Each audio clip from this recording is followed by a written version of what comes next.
Hey folks, this is Kerry with Custom Island Tours. I'm going to walk you through the attack on tourism that is happening in Hawaii, especially against tour companies. So you see the box of pegs here. I've just taken these out of the map, and I'm going to start from the beginning of all the laws. If you can see how many pegs are in there, they all came from this map and all the little holes that are in here. I'm going to be putting these pegs back in to show you the progress in all of the laws that have been passed against tour companies. The green areas on the map are like government lands or state lands. So for a tour company to go to those places, it's a no-go. I mean, you would need a permit from the Department of Land and Natural Resources, DLNR. A lot of this is forest area or watershed area that's controlled by the Board of Water Supply. So you can't go in there because you would contaminate the watershed.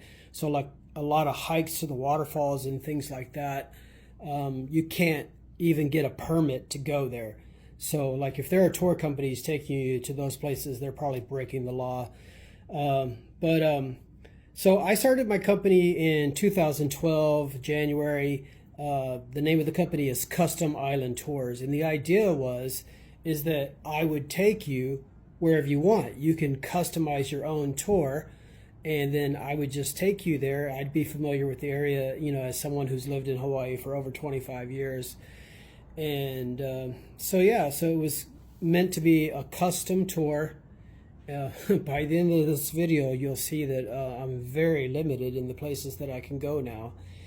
So when I started the company in 2012, there was already laws in place for state parks.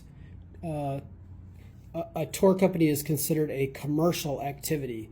And so that's the terminology that you're going to hear in the law is commercial activities are not allowed to. That means tour companies and then anybody else who is trying to make money, like if you were trying to go to a state park and try to sell t-shirts, that would be considered a commercial activity, and so that's not allowed.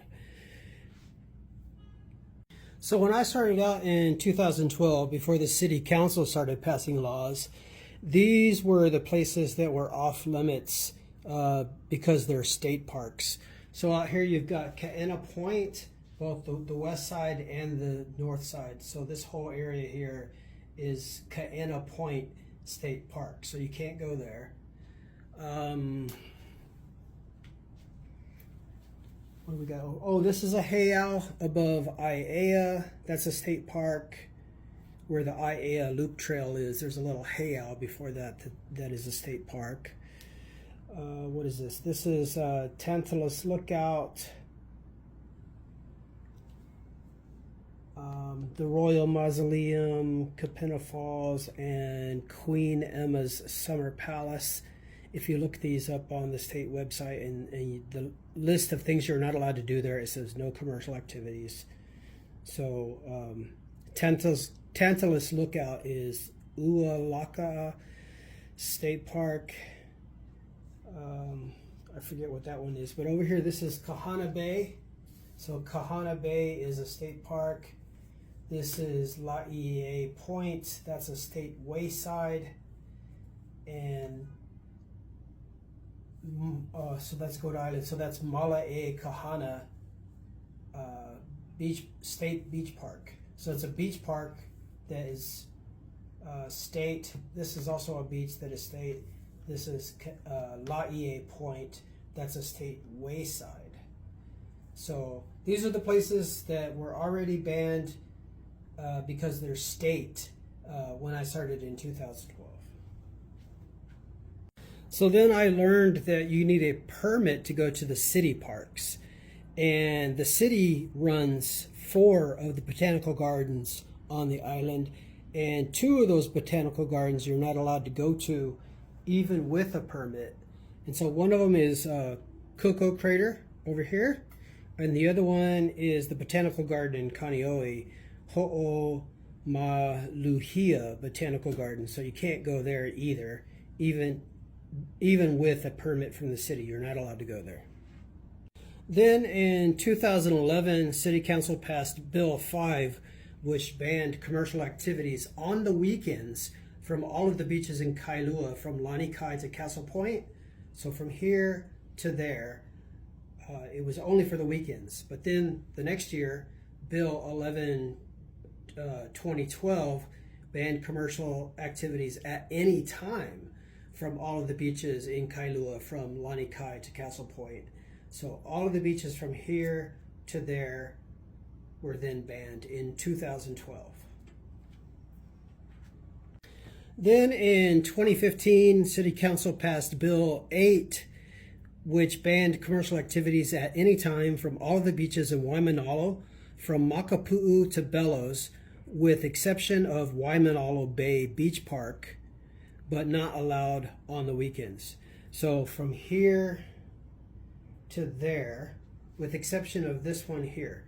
So the thing with this one here was you needed to get a permit from the Parks Department and pay $165 per vehicle per month, with a vehicle maximum capacity of 15 people. So you could pay $165 for the permit.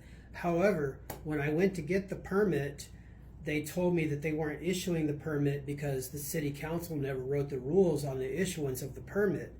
So you could never get a permit there because they just weren't issuing a permit. So even though it wasn't against the law, they just weren't giving you a permit.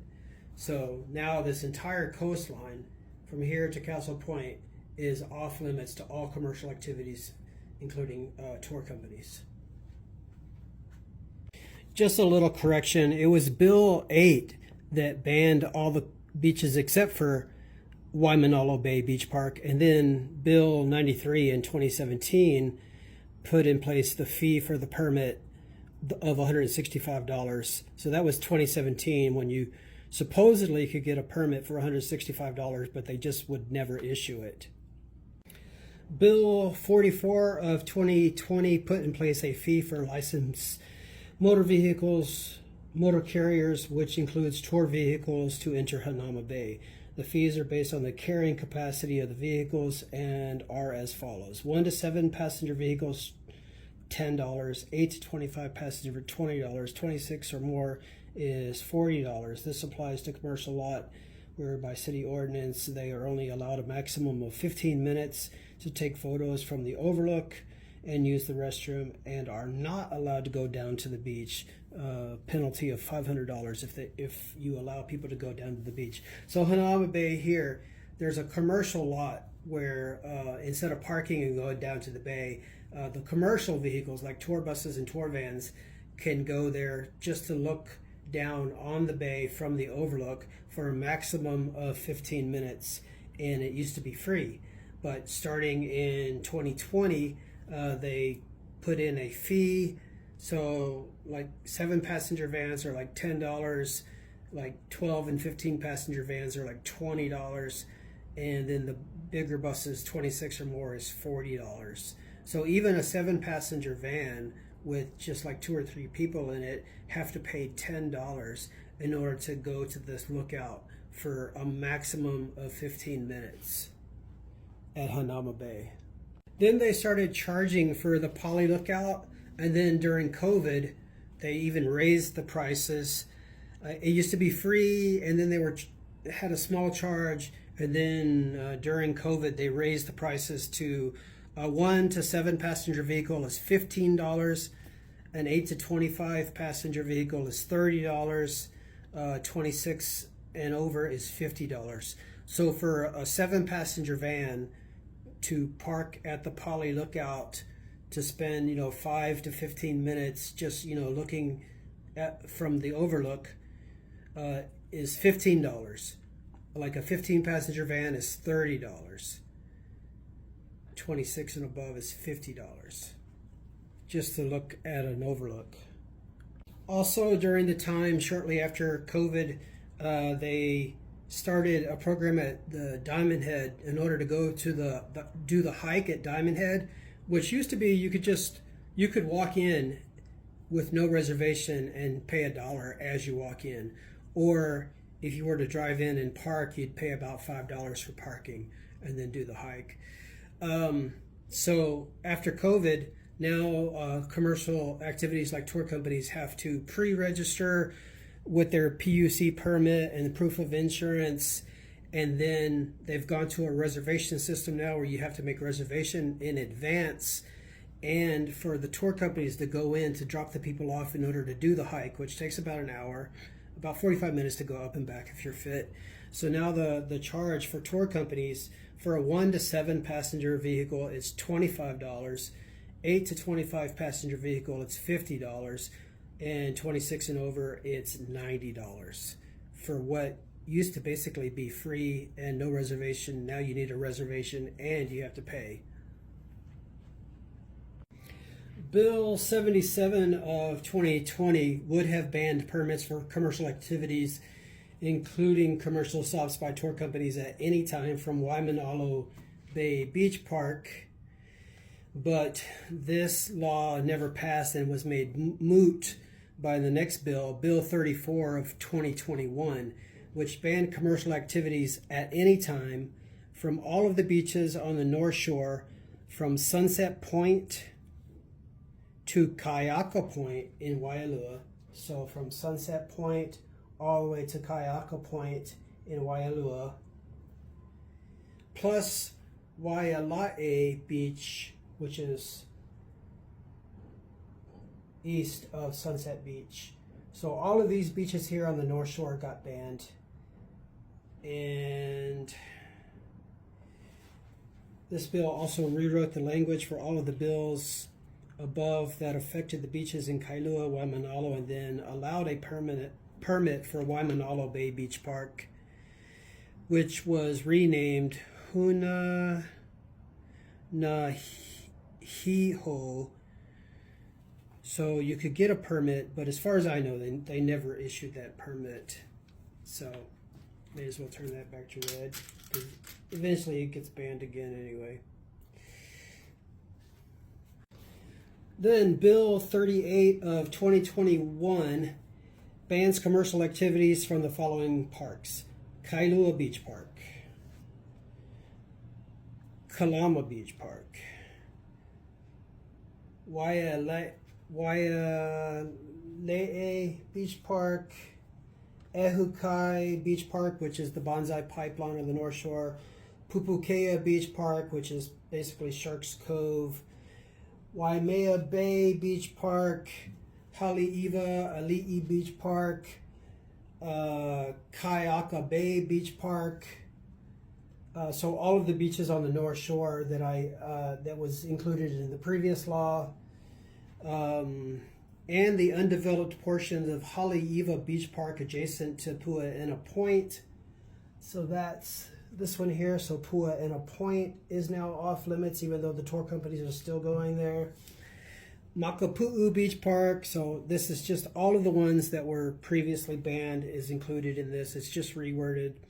Kaupo, Kiona Beach Park, Waimanalo Beach Park, Waimanalo Bay Beach Park, Bellows, and all city-owned and operated beach rights-of-way and easements from Makapu'u Point to Castle Point and from Sunset Point to Kayaka Point. So it's saying that you're banned from all of the beach parks, but also all of the land in between the beach parks as well.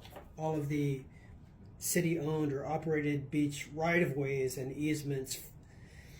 So all of the little trails that lead to the beach, you're not allowed to use those to get to the beach, even if it's not a beach park.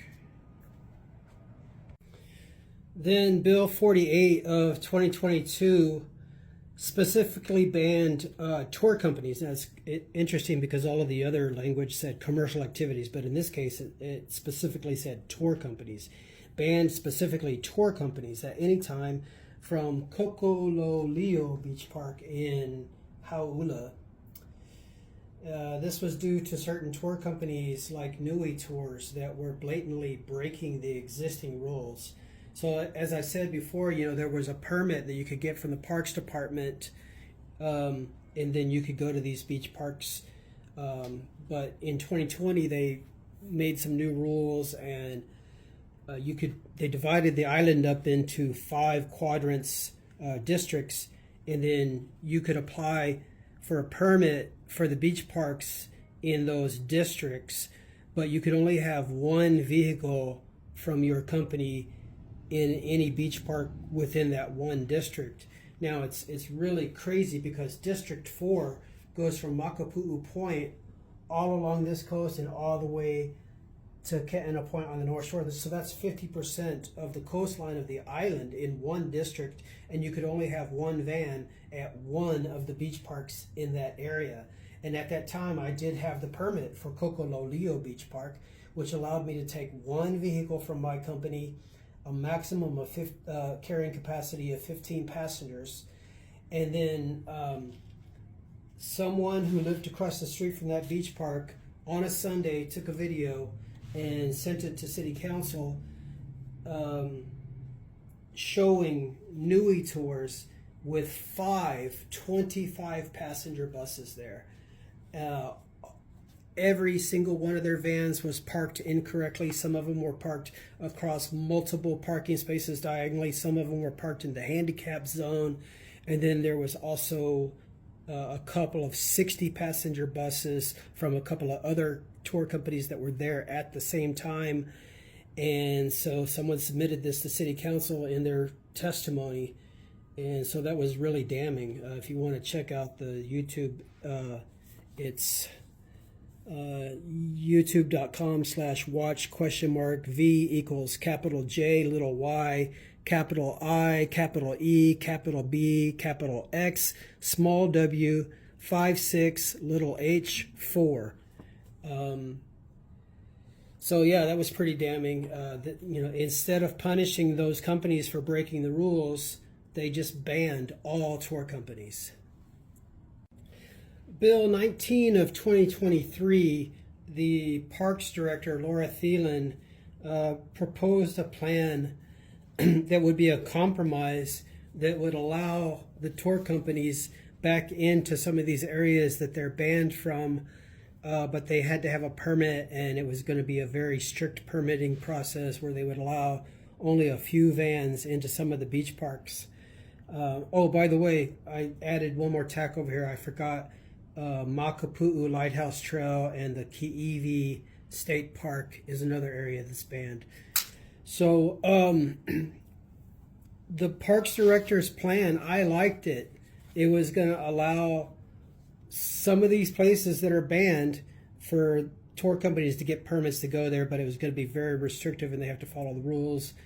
And if they go there for even 1 minute without the permit and they're caught, then it would have been a strict fine.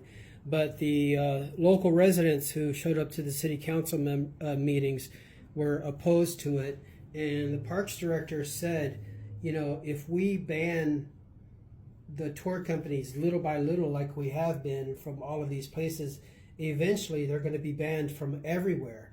And the local residents that were there stood up and said, yeah, let's do that. Let's ban them from everywhere. Because as you see, the coast over here isn't filled in yet. I mean, this is probably going to be the next place that they go to ban. But a lot of this area is already Hawaiian homestead land anyway, and tour companies generally don't go to this side of the island because it's one way in and one way out. You have to double back, and then the crime and theft and stuff is really high over there, and the locals are very protective of the area. So the hotels in Waikiki kind of tell people just stay away from this side of the island. So, they don't get the tourist dollars over here. So it's a poorer side of the island. And the road here doesn't go all the way around. If they did, that would create another path for tourists to go around the island, and that would bring a lot of money into this area for the tourists stopping at shops, and restaurants. So that would bring a lot of money into the area, but they just don't want that. But so yeah, Bill 19, 2023 was proposed by the Parks Director as a middle ground between the bans and allowing the tour companies to do things. but it didn't get very far. It got shouted down by the local residents, and it never went anywhere. So that's where we're at. So basically, all of the places where people would want to go on a tour are banned, or you now have to pay a lot of money just to park for 15 minutes.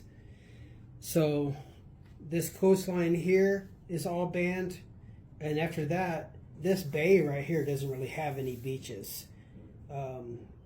It's just there's no sand beaches in this bay, and then this area here, to pull off to the side of the road to go to the beach, it's very narrow. The coastal erosion is it's going all the way up to the highway. Sometimes it's even undercutting the highway, and it's just falling off like that. So there's not very many places where a tour van could pull over to let people onto any of the beaches here. And then this is the famous North Shore, where the famous surf spots are, like Sunset Beach, the Bonsai Pipeline, Waimea Bay, Sharks Cove, Three Tables, Ali'i Beach Park, the Triple Crown of Surfing, 1, 2, 3. It's all banned. You're not allowed to stop there at all. So that's where we're at. So if you were a tourist and you knew that all of these places were banned for tour companies to bring you to with a tour guide, you would probably just get a rental car and go on your own, because all of these places that are banned from the tour companies, the public can still go there on their own in a rental car. So instead of the tourists going in a 15-passenger van or a 25-passenger bus with a tour guide, to keep them out of trouble, to keep them safe, to educate them on the history and culture of Hawaii, now they're kind of forced to go on their own in rental cars. And the average number of people in a rental car is about 3 people, because you get couples in twos, or families, of about 4. So on average, you have 3 people per rental car. So that could have been, 3, 4, or 5 rental cars taken off the road if they just traveled in one 15-passenger van. So now you're going to have more cars on the road, causing more traffic and more pollution. Drivers who don't know where they're going, trying to look at the sights while they're driving, causing more accidents and slowdowns. And it would be better for them to have a tour guide with them, so that they can keep them out of trouble and educate them. But driving on their own in a rental car, they're not going to learn anything. They're not going to know what not to do, like not to get too close to the beach where the big waves are and they get hit by a big wave and sucked out and drowned, or they're trying to snorkel on their own. They don't know where the dangers are and things like that. I feel that it should almost be mandatory that when the tourists venture outside of Waikiki, that they should have a tour guide with them to keep them safe and to educate them, let them know where the dangers are. And imagine how many jobs that would create if the tourists were required to have a tour guide when they venture outside of Waikiki. That would give a lot of jobs to the locals who have lived here for a long time and know their way around. One of the problems is that we get a lot of tour guides that come in from Florida for the summer that aren't from here. So there should also be some kind of rules about what it takes to become a tour guide. I've taken the state course. I have the certificate. But a lot of these people are fly-by-night. They come in just for the summer during the summer rush. But this is the wisdom of our city council, the Honolulu City Council.